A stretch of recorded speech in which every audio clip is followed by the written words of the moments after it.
নাইজেরিয়ার সশস্ত্র গোষ্ঠীর হামলায় কমপক্ষে ২০ জন মৎস্যজীবী নিহত হয়েছেন।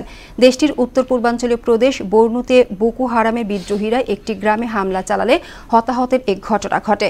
এদিকে গাজায় যুদ্ধবিরতির পরেও ইসরায়েলি হামলায় ২ ফিলিস্তিনি নিহত হয়েছেন। অন্যদিকে যুক্তরাষ্ট্রের জন্মসূত্রে নাগরিকত্ব আইন বাতিলে ট্রাম্পের নির্বাহী আদেশ স্থগিত করেছেন দেশটির আদালত। কাজী শাহরিনের ডেস্ক রিপোর্ট। নাইজেরিয়ার উত্তর পূর্বাঞ্চলীয় প্রদেশ বর্নোতে বোকো হারামের বিদ্রোহীরা একটি গ্রামে হামলা চালালে ২০ জেলে নিহত হয়। সিভিলিয়ান জয়েন্ট টাস্ক ফোর্সের সদস্যরা জানান, বিদ্রোহীরা গাদান গাড়ির মৎস্যজীবী সম্প্রদায়ের উপর গুলিবর্ষণ করে।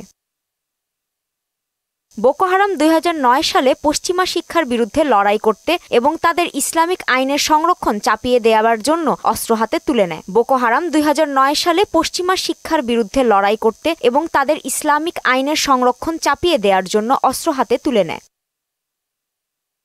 দীর্ঘ ১৫ মাসের বেশি সময় পর ফিলিস্তিনের গাজায় যুদ্ধবিরতি চুক্তি কার্যকর হলেও থেমে নেই ইসরায়েলি হামলা। দক্ষিণ ও মধ্য গাজা উপত্যকায় ইসরায়েলি হামলায় আরও ২ জন ফিলিস্তিনি নিহত হয়েছে। আহত হয়েছে অনেকে। দক্ষিণ গাজার পশ্চিম রাফেহের তেল আল সুলতান এলাকার একটি বাড়ি লক্ষ্য করে হামলা চালালে হতাহতের এ ঘটনা ঘটে। ফিলিস্তিনের কর্তৃপক্ষ বলছে, গাজায় এখনও ১১,০০০-এর বেশি মানুষ নিখোঁজ রয়েছে।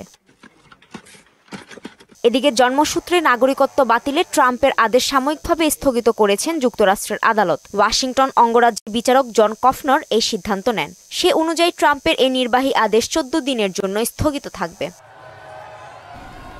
কাজী শাহরিন, মোহনা সংবাদ।